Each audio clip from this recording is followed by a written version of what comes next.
আজকের এই গল্পের নাম একটি খেজুরের প্রতিদান।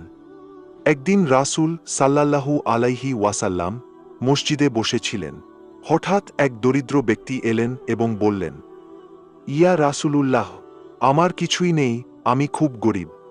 তখন রাসূল সাল্লাল্লাহু আলাইহি ওয়াসাল্লাম সাহাবীদের দিকে তাকিয়ে বললেন, কে আছো যে আল্লাহর জন্য এই ভাইকে সাহায্য করবে?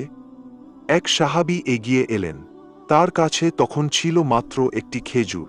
তিনি সেটি সেই দরিদ্র ব্যক্তিকে দিয়ে বললেন, এই নাও ভাই, এটা আমার পক্ষ থেকে।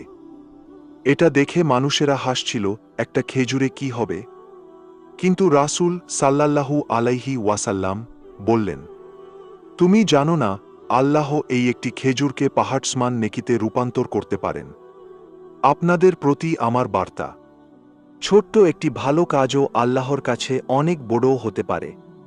তাই কখনো কোনো ভালো কাজকে তুচ্ছ হিসাবে ভেবো না।